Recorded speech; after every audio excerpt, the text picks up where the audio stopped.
Hello, welcome to Pod Maverick Presents. I have the wrong name on the show for the video.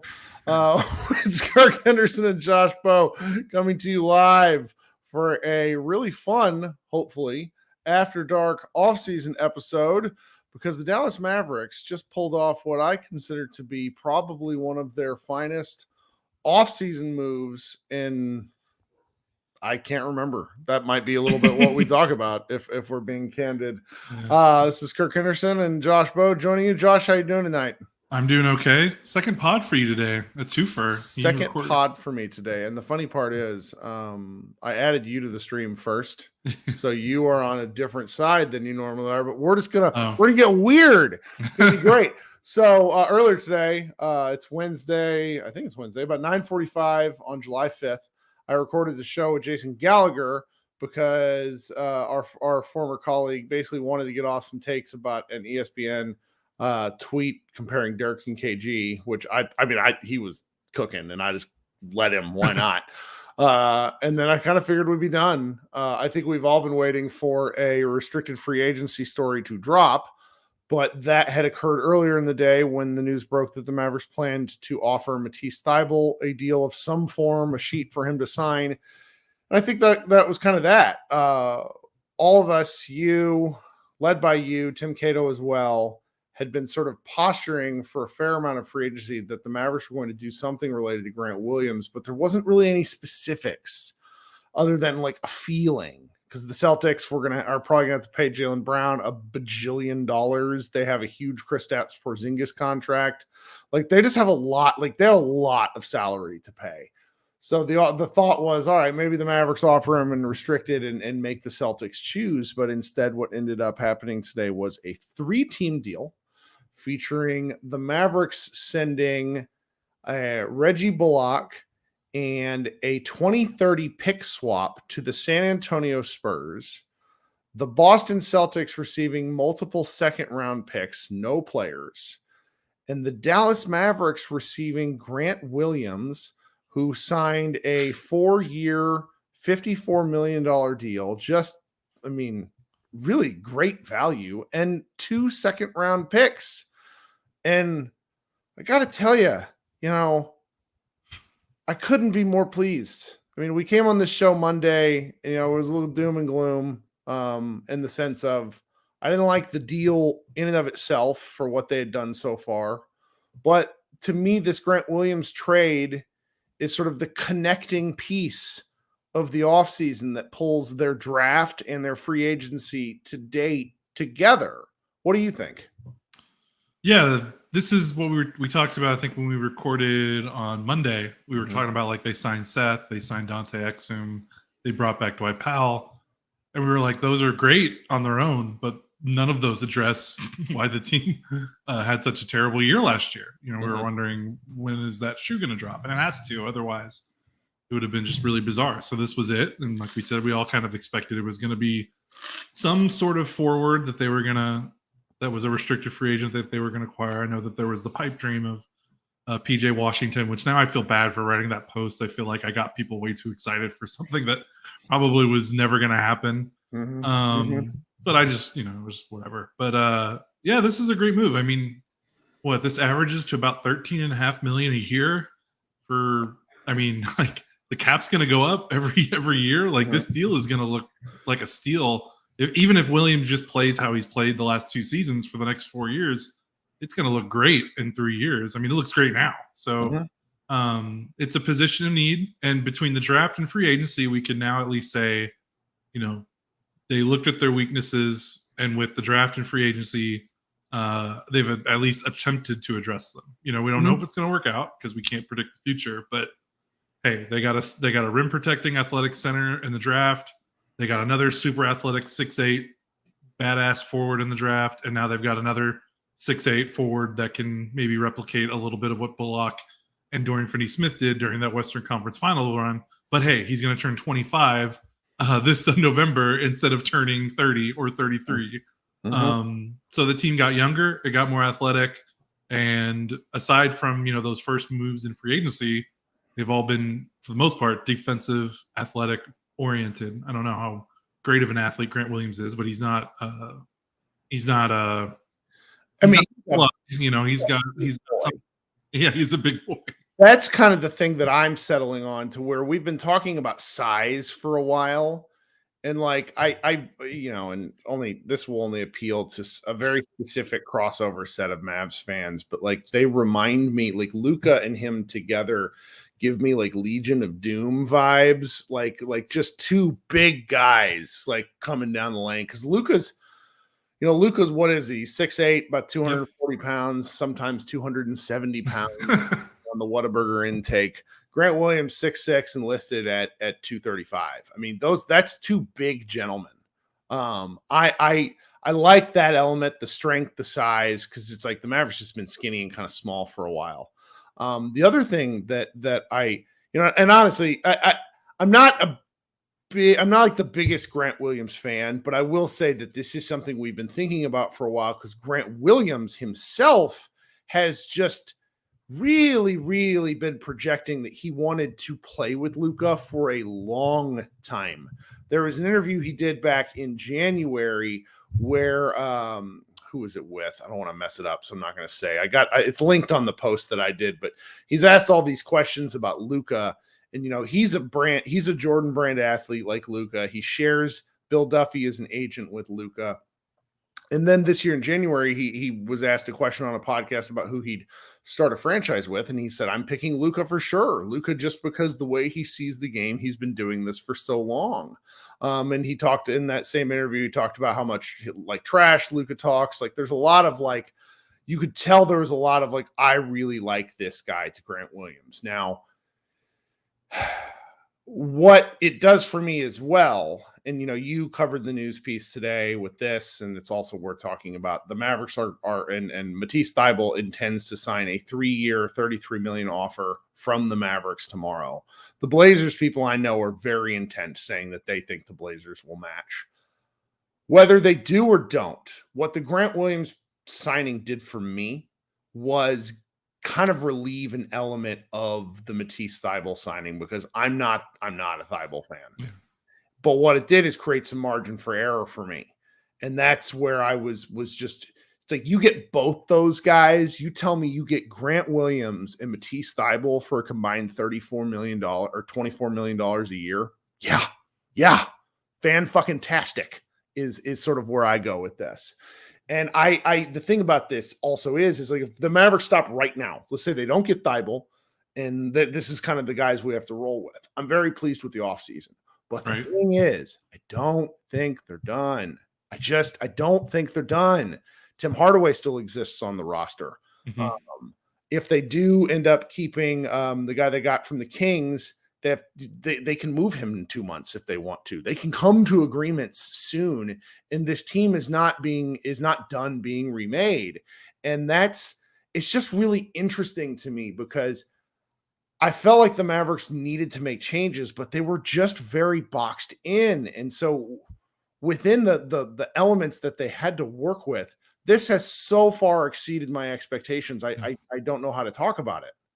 Yeah, I mean, they entered the offseason with the 10th pick, and basically we assumed they were going to get the $12.4 million non-taxpayer MLE, because we just kind of assumed that they were going to structure the Kyrie deal, that they guarantee they had that. So that's really it. Those two things, plus whatever you think that they could trade. They have a 2027 first round pick, and then whatever you think that they can get from guys already on the roster, which, spoiler alert, it's harder to trade guys on a team after you just finished 11th in the Western Conference for good players. It's the sales pitch just becomes a little harder when you're trying to trade Tim Hardaway Jr. when you just had a season that you struggled so mightily with. So That's not a lot.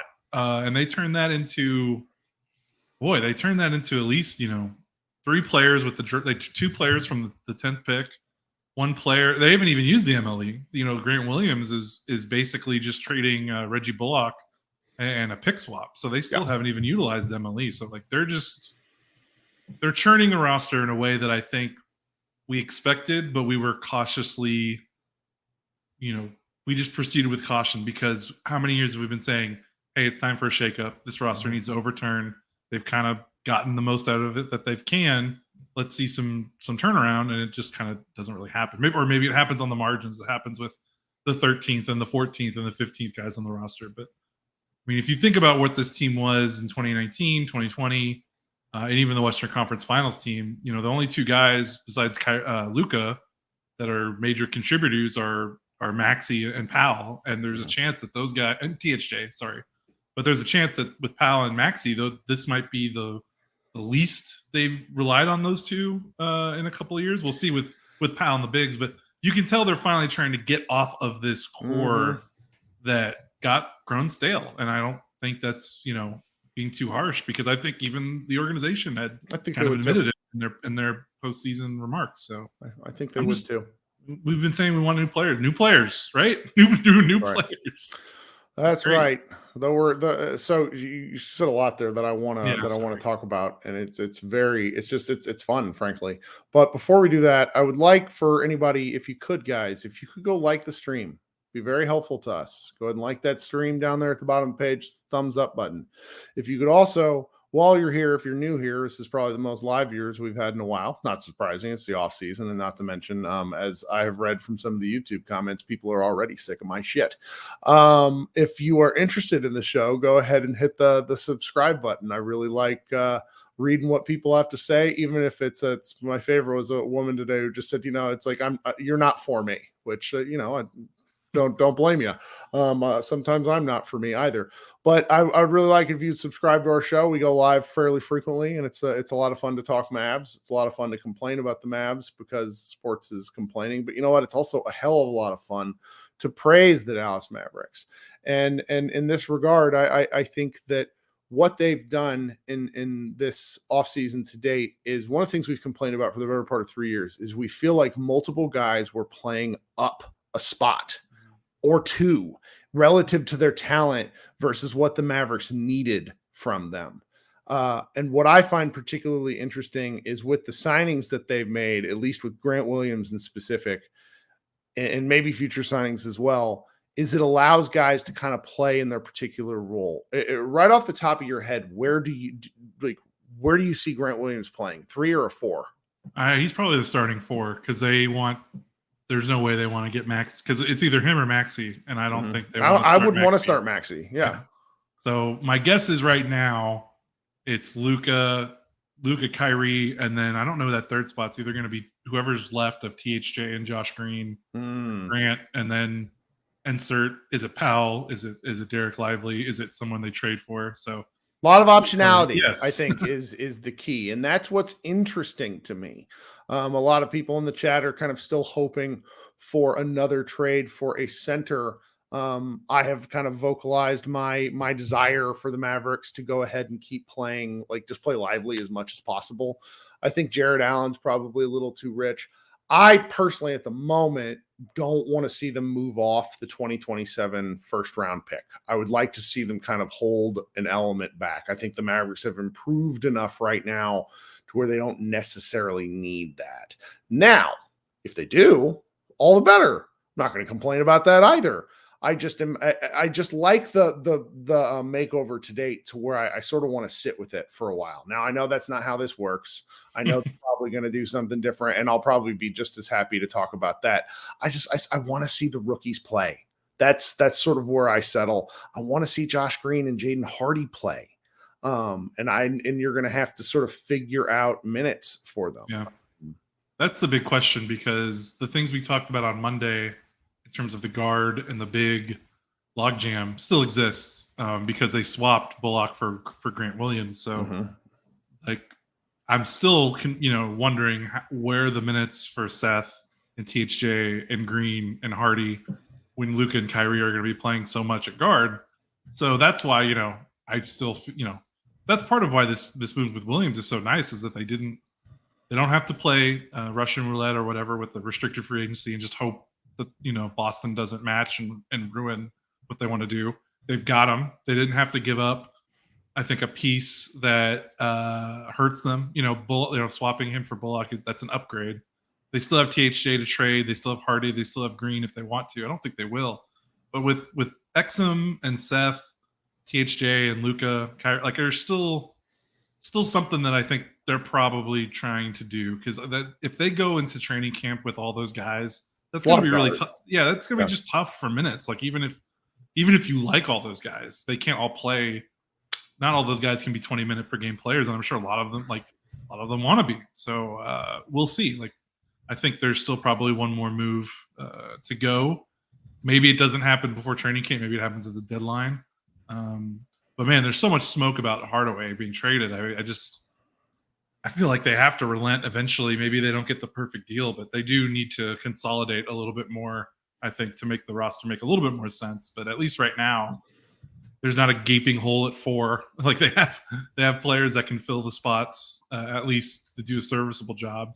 So, you go from there. And then how you feel about Grant Williams is, I don't know, we could probably we haven't really even talked about specifically what he brings, but I've pulled up some numbers because I'm going to be writing a column about this move after this. And I don't know, he's interesting. I don't know if you wanted to riff off anything I just said, or if you want to talk about Williams more specifically, but I think he's obviously a great fit and an upgrade.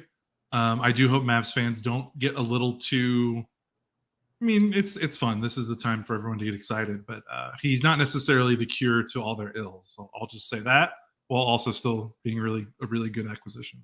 Sure. I mean, I could kind of go all sorts of different directions with this, because one of the things about the last several off seasons that we've been critical of is just the fact that it felt like they were either holding back or were very, very linear in their thinking. And one of the things that I talked about on the last show that I think really turned off a lot of people was, how would you feel if the Mavericks attempted to execute a plan and failed? And I think one of the things that I've enjoyed about the last couple of days is they have clearly not, like, they needed some things to go their way. Frankly, it's over the last several off seasons we've gotten excited over moves. You remember draft day 2020? They had Josh Richardson, extra pick. It just, nothing worked out. And now that they've overturned a significant amount of the roster, I do feel like that things have a different, if it doesn't work, it doesn't work. But they've tried enough. It wasn't like tinkering around the edges. It's saying we really need to figure out what to do differently. As I've read a lot of the comments between YouTube, between Twitter, between our various articles in Mavs Moneyball, there's like this constant refrain of, we don't need more offense. What we need is defense. I agree with that, but you do need more than single way players. You need more than single skill players. And I don't, Matthew Phillips from Mavs Moneyball, we were chatting earlier today. He's like, you need to temper your expectations for him. But it's like, when I look at Grant Williams and what he's able to do, I feel confident that he knows, trying to think how to phrase this. Like, he is a basketball player. He knows how to do things, like within elements of like Dorian really grew the last several years, but Dorian was kind of a one-way guy. Like, I don't feel like you're throwing out like a power forward that doesn't know how to play basketball. He's going to be able to do a number of different things, maybe not excel at all of them, but it just gives and it allows, I mentioned this earlier and you've talked about it. It's like the bumping down of guys in particular slots. So you're playing Maxey 22 minutes instead of 26. That matters over an 82 game season. It's important. Yeah. And as we saw when Maxey was hurt, they just had there was nothing on the roster. Even before the Kyrie trade, there was just, how long have we been talking about how they've been too over-reliant on Maxey for the last 3 years? And that's even before Kyrie. That's even still with Dorian. And like, I loved what Dorian and Reggie contributed. They were not fours. They just were not fours. Dorian tried. He was a little bit better, but Reggie at the 4 last season was a disaster. He's not built like that. He's like a 2 guard. He's like the size of a 2 guard. He's a point of attack defender. And we've seen Grant Williams in the playoffs guard Giannis and guard Joel Embiid. And there's like, if the Mavericks roster before this, it was kind of like Maxey or maybe Dwight Powell, or you just kind of hope and pray. So they've at least got someone that can ease the burden on Maxey, and he was such a focal point of the roster in terms of like when he was on, it made everything work. So now they at least have another guy that can fill in that spot. The one thing with Grant is, he's not the dynamic player that I think Mavs fans still want them to get in terms of being an attacker.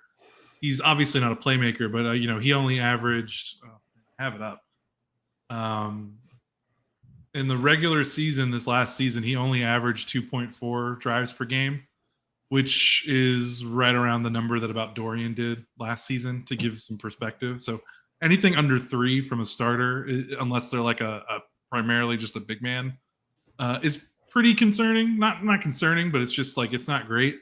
So he's not a guy that's going to be someone that can run bench units, run the offense through. He's not a dynamic player. He still fits the mold that the Mavericks have of these kind of spot up role players. But the key differentials are he's big, which is nice. He has some defensive intangibles that the roster doesn't have, and he's young. So I'm not saying he'll always be what he is right now, but at least when we were talking about like with Dorian, remember we were coming into seasons with Dorian and some of these guys, and it's like, okay, well, what if Dorian or Maxey adds this to their game? Like, guys, these are 28, 29, 30-year-olds. They're not adding that much more to their game.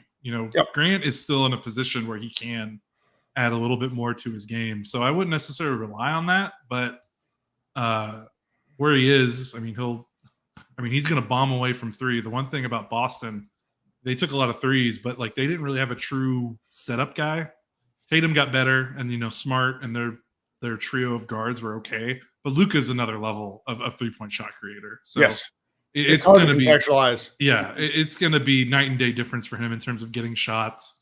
I had it up, but now I'm losing it. I'm so sorry. No, it's okay. But his spot up percentage, he was 38% on spot up threes last season. That was 49% of his total shots. So, 78%, 79% of his made field goals last season were assisted. So again, he's not a different mold of the Reggie Dorian, that kind of role player the Mavericks have relied on. The main difference is just he's young, has room to grow, and he's got more athleticism, more bona fide. He's a first round pick, not an undrafted free agent. So there's some, I don't know, what do you call it? Pedigree. There's more pedigree there, which matters, I think. I do too, and that's the Mavs have lacked pedigree for certain positions and depth for quite a long time.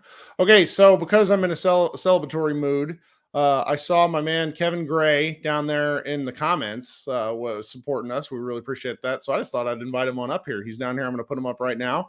Kevin, everybody knows Kevin. He's host of Get Right. He's on Mavs Insider on 105.3 The Fan and Inside the Mavs pod with our other friend Grant Afseth. Kevin, how you doing tonight? Kirk, Josh, what's going on? Appreciate y'all inviting me, man. How y'all doing? I'm in a pleasant mood. Kirk is a man of the people. He will give you a voice. He's the voice of the voiceless. He will give everyone. He will invite everyone. Oh, I like the CM Punk reference. I like that. That's good. Well, it's that. I had a fun Monday night where a young man clipped 20 seconds of a 45-second podcast, and like my Twitter mentions and DMs have been hell for 2 days, which is fine. Sometimes you just walk into that. So I wanted to enjoy something like this because I've been so hard on the Mavericks for such a long time that I also feel that I am obligated to say when I think they've done a great job. And even if they were to stop right now, and I don't know if they're going to stop right now, curious as to your take on this, but I feel like they deserve to be praised a little bit. What do you think, Kevin? Yeah, and I think for me, what I've enjoyed, at least for the most part here, is the process at which they've gone about this. Because for the last couple of years, they keep telling us that they want to improve their defense and their rebounding, but we keep looking at the roster and saying the dudes that are around here haven't improved in terms of defense and rebounding, except for the 1 year that Jason Kidd comes in. Mm-hmm. And obviously they take themselves to the Western Conference Finals, but at the same time, there were still deficiencies that you saw that you were thinking, well, maybe if they decide to overhaul this roster a little bit, they can actually make good on the things that they've been talking about. And what they've been able to turn, the number 10 pick into what they've done so far in free agency. I was one that was low-key critical of them up until this point today, excuse me, when they got Grant Williams, because I looked around and you said, well, you keep telling me you want to improve defense. You keep telling me you want to get younger, want to get more physical. You want to be able to improve certain things. Seth Curry's third tour duty here with Dallas. I'm not necessarily feeling that. I mean, there's certain things that you're trying to tell me here that aren't improving, but I give them credit because they have made a move that, number one, makes sense, and number two, at least starts to accomplish some of the things that they said that they wanted to this offseason, and you have to give them credit for that. I am one of the things that I've been critical of for years is it felt like they would decide what was going to happen irregardless of what the market was telling them. Mm-hmm. And what I've been really impressed with is they came into this offseason pretty boxed in. I mean, they didn't have a lot of resources. Sure. They turned one pick into two, got off a bad contract, signed Kyrie Irving for less than the max, and now we're in the process of signing a number of guys into the various spaces that they have while also getting more assets. Mm-hmm. And even if they miss out on Matisse Thybulle, let's say he gets matched, it's a heck of a gamble because you're basically forcing teams to make tough choices during tough financial times for them. Like the Blazers are in chaos quietly. Yeah. The Boston Celtics are facing real scary, like they're going to have to give a guy who can't dribble with his left hand a $300 million contract from Jaylen Brown. I mean, that's just, so it's really like taking advantage of other teams' chaos or misfortune or hard choices is something we haven't seen the Mavericks do since the early Donnie Nelson mid 2000 days. They just haven't done it in a long time. So I feel that's where it's like, I'm looking forward to seeing what could happen next, because the Mavericks have just operated at a not a talent. Well, they have operated a asset deficit for just for years. And so this feels like whole new world stuff, because if you were to tell me that the Mavericks, before the offseason started, the Mavericks have an opportunity to get Grant Williams and Matisse Thybulle for a combined $24 million a year, I would have thrown something at you and called you a liar. Plus 2 first-round picks, if you want to take this before the draft. Yeah. To me, it's like remember we've always criticized their front office for the lack of creativity. Mm-hmm. And I think that there was, like Kirk, you've always said linear. It always felt like they were set in a certain way, and we didn't really know where they were going to go. They really attached to their guys. Yep. Trading Reggie Bullock for something is not something I would have thought the previous front office would have done, or even with Rick Carlisle on the roster, still coaching the team. It just gives me some confidence that they are operating within the new reality of what the NBA is, and you got to churn your roster a little bit. Like, you even look at the champion Denver Nuggets. The team that won the title is not the team that they had 2, 3, even last season. You just have to keep trying to get better, because I remember in the mid 2000s, there were a lot of dumb NBA teams. Remember, that was the big thing that I think Mark Cuban gave such a big advantage to them in the early 2000s, is that there were just some old school NBA guys still running teams, and Cuban was thinking ahead. And I think what was kind of a bummer the last 4 or 5 years is that it felt like they had become kind of like that old school NBA, while these other teams are getting younger and smarter. And I think it just makes a big difference in how you feel about the team going forward. Yeah. I think one of the fun parts about this trade is that you got 2 second-round picks, and what have they been doing for the last several years? Lighting second-round picks on fire between, James Johnson, JJ Redick. I mean, they've been lighting second-round picks on fire. And the reason why I bring that up is, you talked about the ways that modern NBA teams are being ran. Your ability to assemble draft capital, even if it's for, throwaway potential situations, like, for example, with Utah and John Collins, obviously it was a salary dump, but at the same time, there were still picks that you could, mess around with and just throw in there as incentives to, hey, you want to take this player, we'll throw in a couple second round picks. Like, those are the kinds of things that you look at teams to say, what do you have to be able to make things happen when otherwise you wouldn't necessarily be able to? And the Mavericks being able to at least recoup some of that, because what was it? They didn't have a second round pick for the next, 7 years, something of that nature. 2005, I'm sorry, 2025, and then 2030. Exactly.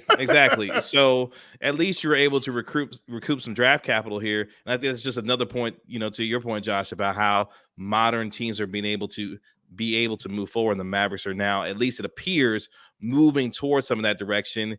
And low key, this whole Dennis Lindsey thing, we're starting to see his influence, with the whole Dante Exum signing, obviously Alex Jensen being brought in as an assistant coach here, and some of the influence that he may be having, on this front office too, can't be understated here with all this going on as well.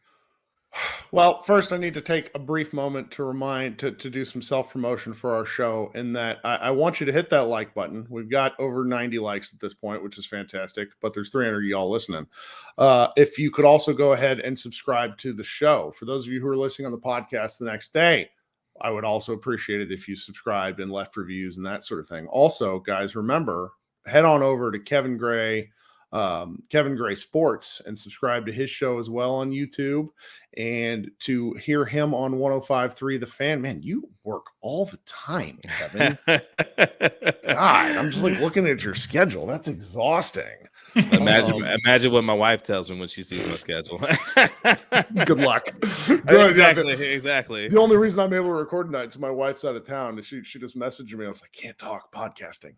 My wife sleeps, so that makes two of us. Mm-hmm. Well, and it's with Summer League kind of right down the pipeline. It's starting on Friday. There's just a fair amount. The NBA really only stops like September, if we're being like August, September. So we still have a lot of fun stuff to look forward to. We got these 2 draft picks to see. They've not been able to practice because the trades don't finalize until tomorrow, which I think is the official start of the new league year. Is that right? Mm-hmm. Yep. Moratorium ends. Yeah, moratorium ends. And so we'll know more about this. There's a real likelihood that Josh is going to have to talk to me for like the 4th time this week if the Mavericks do something else tomorrow. So there's just a lot of fun stuff going on. And not to mention, you got later on this summer, you got the FIBA World Cup. We'll get to see Luka play a little bit, later on. In the Philippines. Well. The Philippines is the most basketball crazed nation on the planet.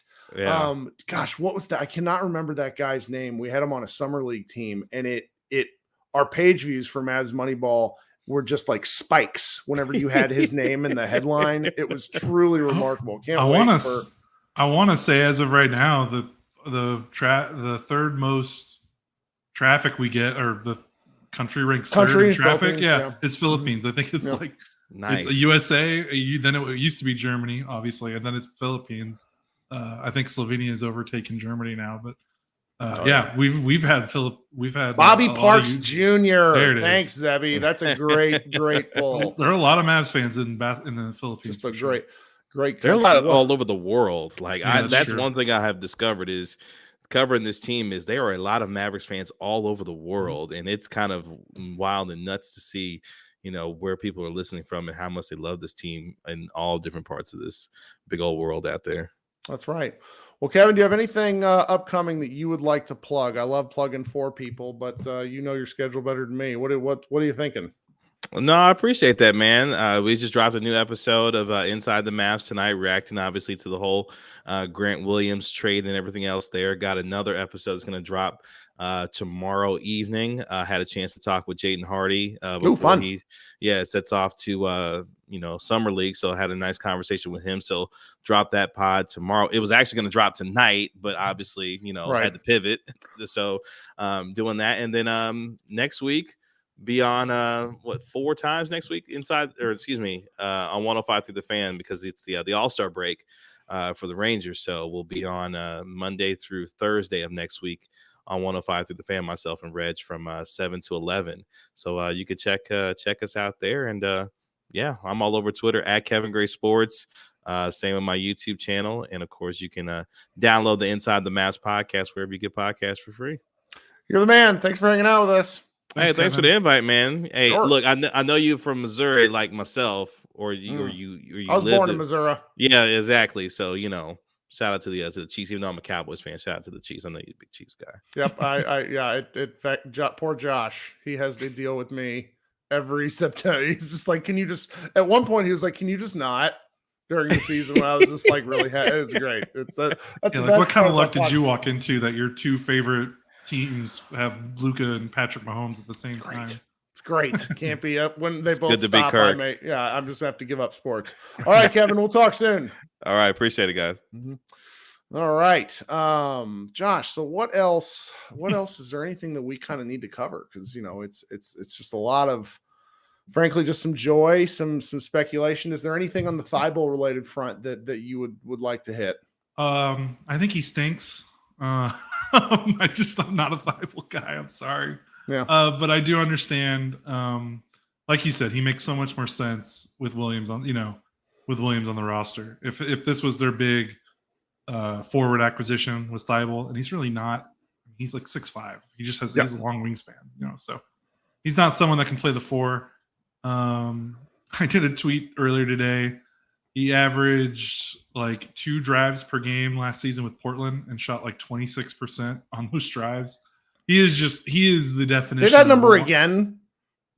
In the 22 games with Portland, 2 drives a game, and then he shot 26% on those 2 drives. Woo, he's like my son in his second grade league. What's happening? Good gravy. So he is the definition of one-way player. I mean, he steals and blocks off-ball defense, which, hey, I wrote a column at the end of the season that talked about how low the Mavericks ranked in steals, blocks, deflections, like all those kind of athletically based categories. So if he can come off the bench and play 12 to 15 minutes, I think that's a much different proposition than him being your starting 3 or your starting 4 and being your big MLE acquisition. So as a depth piece, I'm fine with it. With Williams on board, and that's fine as long as he wasn't the main attraction for free agency. It makes a big difference. So let me ask you this, because I as much as I've criticized the Mavericks for being linear, I have been very linear in my thinking, where I'm like, let's just get this thing done and then I'll think about something else. Do you think they actually try to trade for a center? I don't know if they're going to trade for a center, but I don't think Tim Hardaway Jr. is on the roster by the time. Ooh. I'll say by training camp. I mean, maybe it's by the trade deadline, but again, I don't see the Exum and Curry signings while still having THJ. It doesn't. I mean, it's nice to have more depth, and it's nice to take a shot on Exum, and Curry's as solid and as dependable as it comes in terms of like a 2 guard or just a guard you can bring off the bench. But like, they really like Hardy. Like these guys, I just don't know where all these guys are going to play. So I really think THJ is going to be gone. I don't know if it's going to be for a center. I mean, they could still get another wing. Like, if they can find a way to trade THJ for a wing, I mean, you could start Grant and another wing at your 3-4 and then roll with Kyrie, Luka, and then whatever they want to do at center. So, maybe, I'm sure they're trying to do center. That's what's been reported. But, I mean, if they can trade THJ for a wing, if that's the best they can get, I still think that makes sense just to clear up some of the logjam at guard that they have, because I would like to see Hardy play more. I would too, a lot. Like I want 25 minutes a game for him. Yeah, and that's not. I don't think that's happening with THJ on the roster. So, so we'll see what they do. But that's probably the next domino. Either that or finding the JaVale McGee salary dump. Which I'm glad you brought that up, because I don't see it happening. And there's a couple of people that have said, "Oh, well, they could just cut him, waive him," but you still have to eat the salary. It doesn't actually do anything for you. That means you're still paying him for the next 5 years at a smaller number. There's also the fact that, like, apparently Mark Stein told me this once, like, McGee is really well liked. Mm-hmm. So, it's like, you don't want to cut a guy who's well liked and that sort of thing. I'm very interested to see what happens in the next few days, even if it turns out to be nothing, because last off season was really. It was a lot to swallow. Mark Cuban is the owner. Mark Cuban very much, and probably he ends up making the decisions that Nico and everyone in the front office recommends. The Mavericks elected to not go in on a max with Jalen, and then the Mavericks signed McGee, and so frankly it was a disaster. And what this has shown to me to date is, and we said this whenever they traded Kyrie, is like, if you trade for Kyrie, you have to execute a plan that maximizes the things that he and Luka do well while minimizing the things that they don't do well. And when I look at each individual move, I have been kind of critical. When I look at the whole, I am very pleased. And the whole is more important, because they have flexibility. I'm fascinated by this. Yeah, I think a big thing to maybe tie a bow on this is for so long, the Mavericks not only stuck with their roster and some of the players, stuck in terms of like an organization and like the people behind the scenes. Like Donnie Nelson being there forever. That just like it was obvious toward the end he was just collecting a paycheck, it seemed, because he had the almost ultimate job. Like he was never questioned. Like he was never on a hot seat.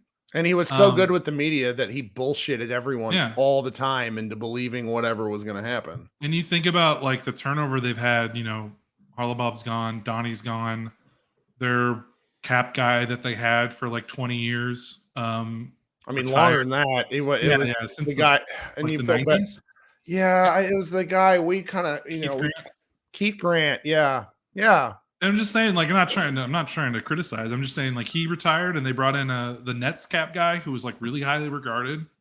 It's obvious Michael Finley has a bit more of a voice. Like, you can tell that the front office, it's not just the roster that has turned over. The front office has turned over as well. Finley's speaking from his chest.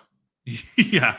We loved that quote when he was like, we still got work to do, guys. These guys did you watch us last year? That was so good. Do you want to know what bet I'm really looking forward to Jason Kidd reviving?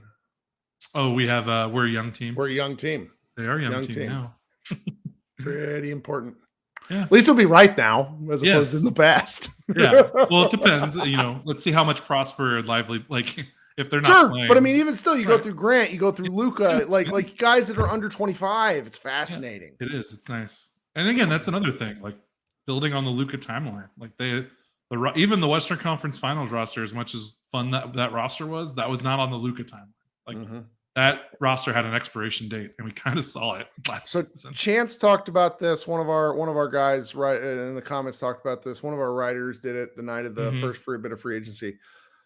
I sort of think Zubac would be a perfect regular season center for the Mavericks. Just perfect. Am I insane? I think you're right. It depends on what they want to give up for him. He can't play in the playoffs, though. No, like that's just play. So, like, what are they giving up? Like, I don't know what they want to give up for that. Like, I know that they got to clear THJ, but I'm not trading THJ for Zubac. Nope. Because I'd rather just roll. Like you said, if you're going to trade for a center, it needs to be like a legit difference maker.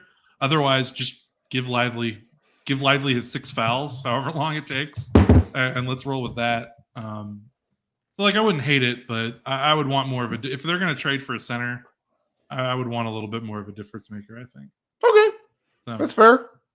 And it's hard. Like, I wrote that post in the 2022 playoff or 21 playoffs where, like, the only reason the Clippers won that series in 7 games was because of the only reason they won it in 7 and they didn't win that series in 5 or 6 is because of the minutes Zubac played, because the Mavericks outscored them with Zubac on the floor by like 1 billion points because Luka he put that poor man in the grave in that playoff run. So that's kind of tainted how I view him. But fair enough. I understand. I think that's fair. I understand the desire, though. I get it. Well, I could probably yammer for a while more, but we should close up shop. Okay. You got any final thoughts?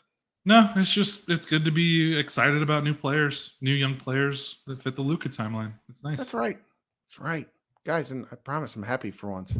Thank you so much for listening to our show, guys. Remember, if you've not subscribed, go ahead and do so. We go up at least twice a week during the off season. During the regular season, we do 2 posts. We do 2 podcasts per game because I am a sicko. I would really appreciate your support. Thanks for hanging out with us. Head on over to Mavs Moneyball if you want to do some reading. We have a lot of thoughts up. This has been a great time. Kirk Henderson and Josh Bode. We're also joined by our friend Kevin Gray Jr. Everybody be good, and maybe we will talk tomorrow, maybe not. But either way, go Mavs.